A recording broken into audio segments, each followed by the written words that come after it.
Governor గారికి ఇచ్చి రాష్ట్రపతికి ఇచ్చి తప్పించుకునే ప్రయత్నం అసలు మీకు దమ్ము ఉందా? లోకల్ బాడీ ఎన్నికలు పెట్టే దమ్ము కాంగ్రెస్ పార్టీకి ఉందా?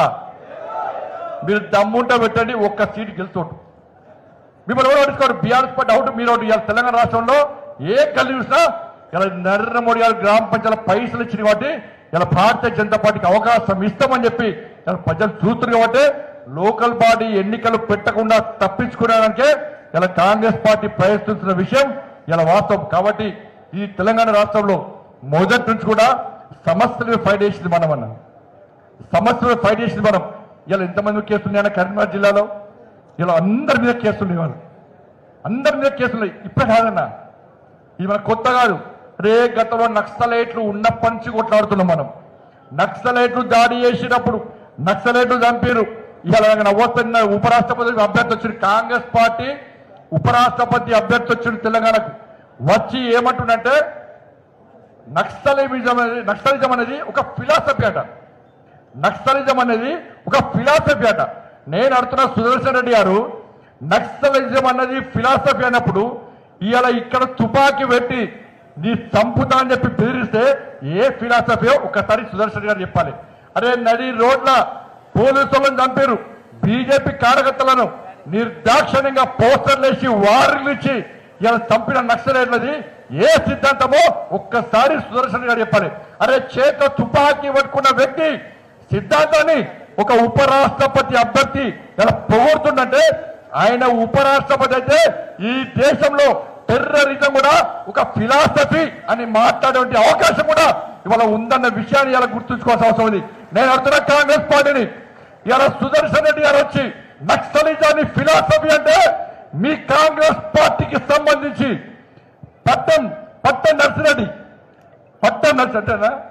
చిట్టం నర్సిరెడ్డి మా డీకే అన్న గారు, మా జాతీయ నాయకుడు డీకే అన్న గారి యొక్క ఫాదర్. ఇవాళ చిట్టం నర్సిరెడ్డి గారి యొక్క కోడలు మనవరాలు ఇలా పర్ణికారెడ్డి గారు మీ కాంగ్రెస్ పార్టీకి సంబంధించిన శాసన సభ్యురాలు. పోయి అడగండి అన్న ఒకసారి, అడగాలి. పర్ణికారెడ్డి గారు స్పష్టం చేయాలి. ఇలా నక్సలిజం ఒక ఫిలాసఫీయా, మీ తాతను చంపినటువంటి ఆ నక్సలైట్లది ఒక ఫిలాసఫీయా? పర్ణికారెడ్డి గారు చెప్పాలి. అట్లందుకు మంత్రిలో శ్రీపాదవారు అజాత శత్రువుగా పేరుపినటువంటి శ్రీపాదవారిని నక్సలైట్లు చంపారు, నడిపోలు చంపేశారు. శ్రీధర్ బాబు గారు స్పష్టం చేయాలి. ఈయన నక్సలిజం ఫిలాసఫీ అన్న సుదర్శన్ రెడ్డి గారికి శ్రీధర్ బాబు గారు సమర్థిస్తారా ఒక్కసారి స్పష్టం చేయాలి. అరే రాజ్యానాయక్ ఒక ఎస్టీ సమాజానికి సంబంధించిన రాజ్యానాయకుడు ఇదే నక్సలైట్లు మట్టుబడితే రాజ్యానాయక్ కుటుంబ సభ్యులు కాంగ్రెస్ పార్టీ కార్యకర్త స్పష్టం చేయాలి. మీ అభ్యర్థి ఫిలాసఫీ అంటున్నాడు, కానీ నక్సలైట్లు చంపింది మీ నాయకులను. ఎస్సీ ఎస్టీ బడుగు బలహీన వర్గాలకు సంబంధించిన అనేక మందిని నక్సలైట్లు చంపితే, అనేక మంది అమాయక పోలీసులను చంపితే తుపాకీ పెట్టి ప్రజాస్వామ్యబద్ధంగా ఎన్నికైన ప్రభుత్వాలను కూల్చాల్సిందే అని చెప్పి ఇలా స్టేట్మెంట్లు ఇచ్చే నక్సలిజం జాతీయ జెండా ఎగరనీయం 15th ఆగస్టుకు 26 జనవరికి నల్ల జెండాలు మాత్రమే ఎగిరాయని చెప్పి ఈ దేశ సార్వభౌమాధికారాన్ని ఈ దేశ వ్యతిరేక వ్యాఖ్యలు చేసి ఈ దేశ వ్యతిరేక భావజాలంతో ఉన్న నక్సలైట్ల ఫిలాసఫీ ఏ ఫిలాసఫీ? ఆ ఫిలాసఫీకి సుదర్శన్ రెడ్డి గారు ఎట్లా సమర్థిస్తారో ఒక్కసారి కాంగ్రెస్ పార్టీ స్పష్టం చేయాల్సిన అవసరం ఉంది. అందుకని Bharatiya Janata party line clear. మేము ఈ దేశం కోసం, ఈ ధర్మం కోసం, ఈ సమాజం కోసం, ఈ దేశంలో పేద ప్రజల కోసం పనిచేసే ప్రభుత్వం నరేంద్ర మోడీ గారి ప్రభుత్వం కనుకనే ఇలా ముచ్చటగా 3వసారి ఈ దేశ ప్రజలందరూ కూడా నరేంద్ర మోడీ గారికి అధికారం ఇచ్చారు. ఇలా బీసీల గురించి మాట్లాడుతున్నారు. 27 మంది బీసీ ఎంపీలను మంత్రులు చేస్తే కనుక నరేంద్ర మోడీ గారు అన్న. అరే నరేంద్ర మోడీ గారే ఈ దేశ ప్రజానే ఒక బీసీ, ఈ దేశానికి ఒక బీసీ ప్రజాన్ని అందించిన ఘనత ఇలా భారతీయ జనతా పార్టీ అన్న విషయాన్ని గుర్తుంచుకోండి. 27 మంది ఎంపీలను చేస్తాం. ఒక ఎస్టీకి సంబంధించి రామ్నాథ్ కోవింద్ రాష్ట్రపతి చేస్తాం, ఒక ఎస్టీకి సంబంధించి ద్రౌపది ముర్ము గారిని రాష్ట్రపతి చేస్తాం, ఒక మైనార్టీకి సంబంధించి అబ్దుల్ కలాం గారిని ఒక రాష్ట్రపతి చేస్తాం. ఇవాళ ఈ దేశంలో బీసీల గురించి, ఎస్సీ ఎస్టీల గురించి మాట్లాడే పార్టీ కేవలం భారతీయ జనతా పార్టీ అన్న విషయాన్ని గుర్తుంచుకోండి. ఇవాళ అదే బీసీ అభ్యర్థిని బీసీ వ్యక్తిని ఉపరాష్ట్రపతిగా పెడితే ఇక్కడ బీసీ రిజర్వేషన్ల గురించి మాట్లాడే కాంగ్రెస్ బీఆర్ఎస్ వాళ్ళు ఇలా బీసీ అభ్యర్థిని ఓడగొట్టే ప్రయత్నం చేస్తున్నాయి. అగ్రవర్ణాల్లో పేదలకు ఈడబ్ల్యూఎస్ ఇచ్చింది కూడా ఇలా భారతీయ జనతా పార్టీ ప్రభుత్వం, నరేంద్ర మోడీ ప్రభుత్వం. వాళ్ళ రెడ్డిలందరూ బాధపడుతున్నారు. రెడ్డిలందరూ కూడా అరే ఏంటా రేవంత్ రెడ్డి గారు నిన్ను రెడ్డి అని ముఖ్యమంత్రి చేస్తే ఇవాళ ఓడిపోయే సీట్లలో రెడ్డిని పెడతారా మీరు? ఎట్లా ఓడిపోతాం ఉపరాష్ట్రపతిగా అక్కడి నుంచి వచ్చి రెడ్డిని పెడతారా మీరు?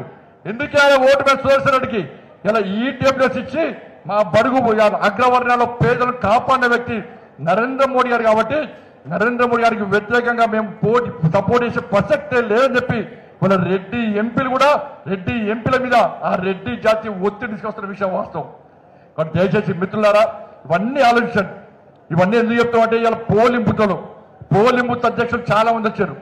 వాళ్ళ గ్రామాన ప్రతి పోలింగ్ బూత్లో భారతీయ జనతా పార్టీ యొక్క ఆలోచన, నరేంద్ర మోడీ గారు చేస్తున్న అభివృద్ధి, నరేంద్ర మోడీ గారు ఇస్తున్న నిధులు, వాటిని మనం ప్రచారం చేయాల్సిన అవసరం ఉంది. కాబట్టి ఇలా మీరందరూ కూడా ఎన్నికలు ఎప్పుడైనా రావచ్చు, ఎన్నికలు వచ్చినా రాకున్నా కూడా మనము మన పోలింగ్ బూత్ లో మన పార్టీని శక్తివంతంగా తయారు చేసే బాధ్యత ఉంది. ఈ పోలింగ్ బూత్ అధ్యక్షులు కార్యదర్శులు వేరే పార్టీలో ఉండరు, సోషల్ మీడియాలో వేరే పార్టీలో ఉండరు. కేవలం భారతీయ జనతా పార్టీ మాత్రమే ఎన్నికలు ఉన్నా లేకున్నా ప్రతి పోలింగ్ బూత్ లో ప్రజా సమస్యల మీద కొట్టడానికి, ప్రభుత్వం మెడలు వంచడానికి, ప్రభుత్వాన్ని ప్రశ్నించడానికి, నరేంద్ర మోడీ యొక్క అభివృద్ధి చెప్పడానికి, నరేంద్ర మోడీ యొక్క సంక్షేమ పథకాలు అందరికీ అందడానికి ఇవాళ Bharatiya Janata party polling booth కమిటీలను శక్తివంతంగా తయారు చేసి స్థానిక సంస్థల ఎన్నికలకు ఒక జంగు సైరని అలా ప్రకటించి రామచంద్ర గారి నేతృత్వంలో అత్యధిక స్థానాలు జడ్పీలు, కార్పొరేషన్లు, మున్సిపాలిటీలు, మండల్స్ అన్ని కూడా కైవసం చేసుకోవడానికి తెలంగాణ రాష్ట్ర వ్యాప్తంగా రామచంద్ర గారు దాదాపు 2 నెలల నుంచి మొత్తం విస్తృత పర్యటన చేస్తూ కార్యకర్తలకు ఒక మంచి స్ఫూర్తిదాయకమైన ఒక సందేశాన్ని ఇస్తున్న విషయాన్ని మనం గుర్తుంచుకోవాలి. అందుకే కరీంనగర్ లో ఈ రోజు ఇంత ఘన స్వాగతం పలికినాం. మేము మళ్ళీ చెప్తున్న రామచంద్ర గారికి, ఈ కరీంనగర్ లో నా కోసం కార్యకర్తలు కష్టపడి పనిచేశారు. ఇలా 2 ఎమ్మెల్సీ అభ్యర్థులను గెలిపించుకున్నాం. మేము 2 ఎమ్మెల్సీ అభ్యర్థుల విషయంలో చాలా మంది కాంగ్రెస్ పార్టీ బీఆర్ఎస్ కుమ్మక్కై ఇలా భారతీయ జనతా పార్టీని ఓడగొట్టే ప్రయత్నం చేస్తే ఇటు అంజిరెడ్డి గారిని, కొమరే గారిని ఇలా కష్టపడి నేను 10 నెలల రోజులు కష్టపడి పనిచేసిన, నెల రోజులు టెలికాన్ఫరెన్స్ మాట్లాడినా, మీ అందరి దగ్గర మాట్లాడినా, మీరందరూ దాదాపు నెల రోజుల పాటు కార్యకర్తలు అన్ని పనులు పెట్టుకొని పోలింగ్ బూత్ లో పనిచేశారు. నాకు ఒక కాంగ్రెస్ పార్టీ నాయకుడు కలిసి చెప్పాడు, అన్నానే మా పార్టీ ఎన్నికల్లో ఓడిపోవడానికి కారణం ఏంటంటే బండి సంజయ్ గారు నిర్వహించినటువంటి టెలికాన్ఫరెన్స్. దాంతో పాటు ప్రతి పోలింగ్ బూత్